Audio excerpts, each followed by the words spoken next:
Hi, I'm Marcus Stone, and I'm going to show you how you can create content for your business using equipment you probably have lying around at home.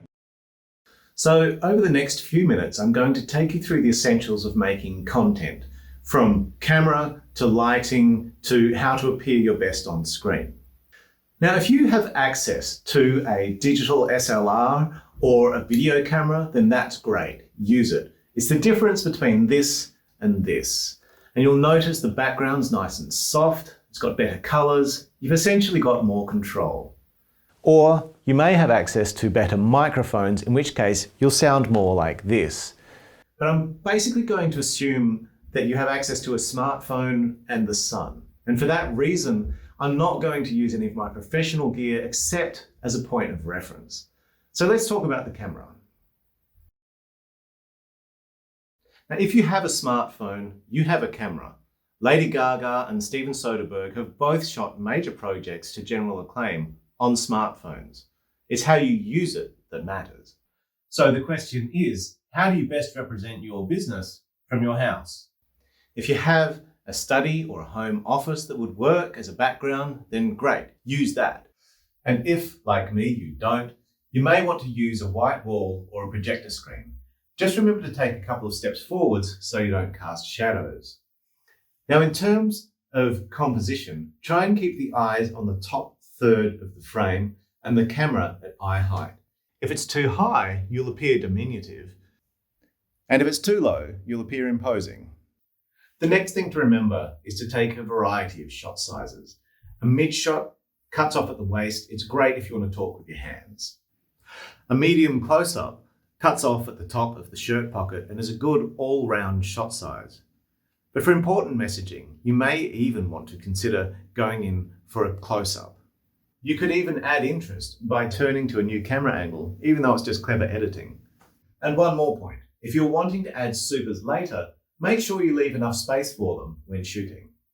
Typically, the selfie camera is not as good as the rear-facing camera. So if you can get someone else to help you set up the shot, you will get better quality. You can even add a gentle movement with a skateboard.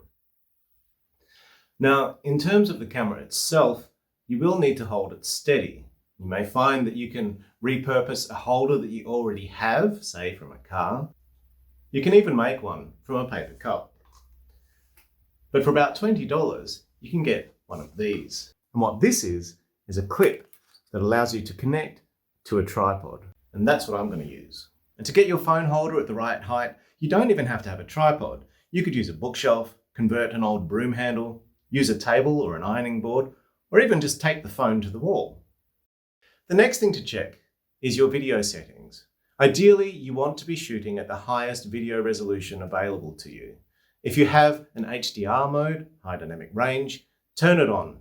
And if you have a mode that gives you access to manual controls over exposure, use that because you will get better results.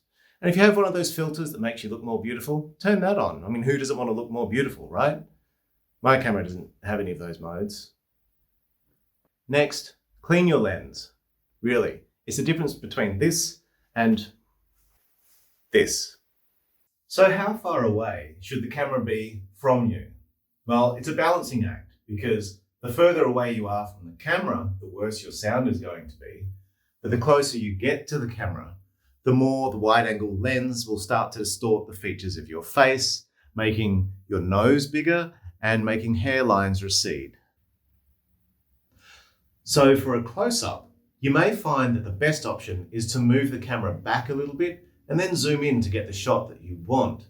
And especially if your camera shoots with an optical zoom or in 4K, you won't lose any optical quality.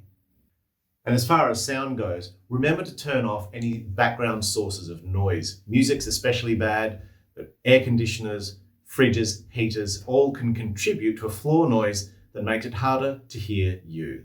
And if you're recording a voiceover, just speak directly into the phone. At close range, the mic is surprisingly good.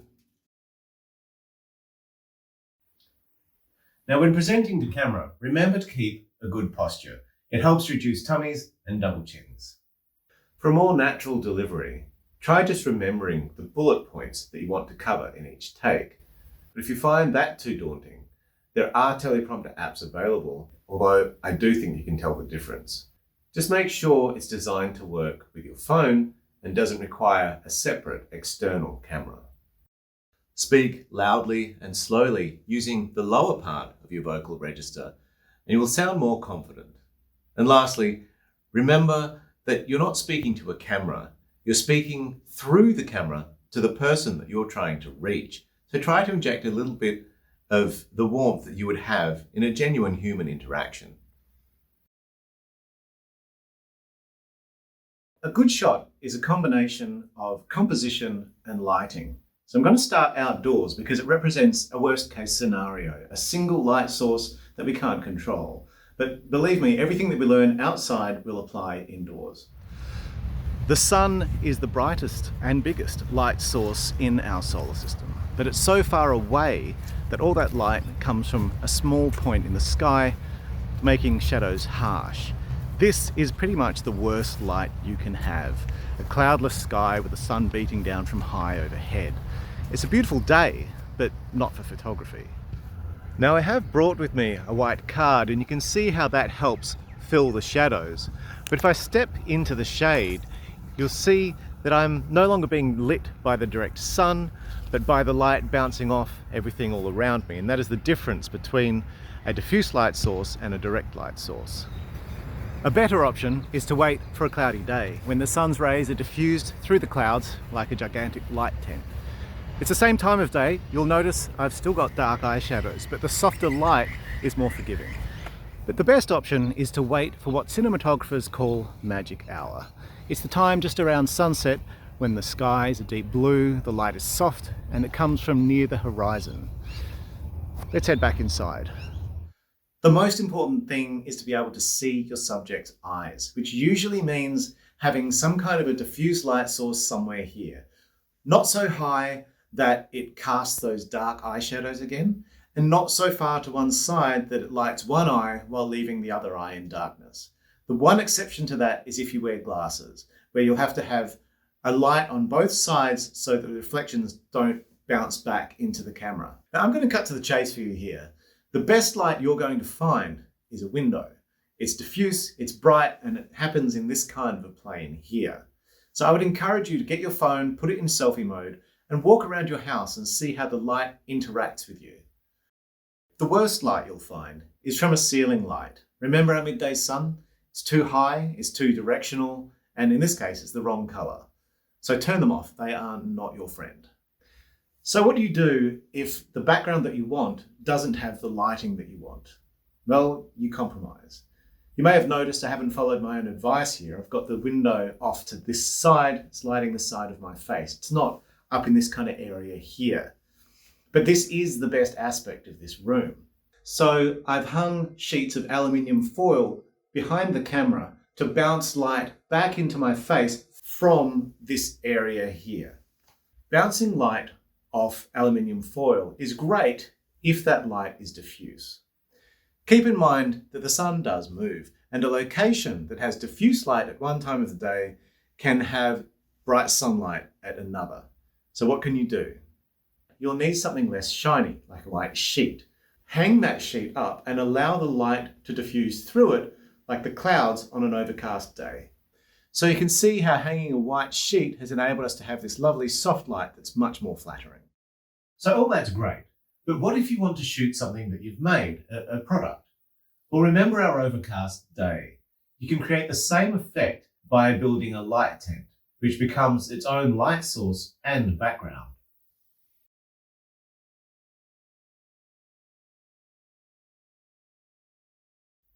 So now that you have your camera and lighting and sound sorted, you know how to present, you know how to do product shots and voiceovers, take a moment to think about what other resources you have.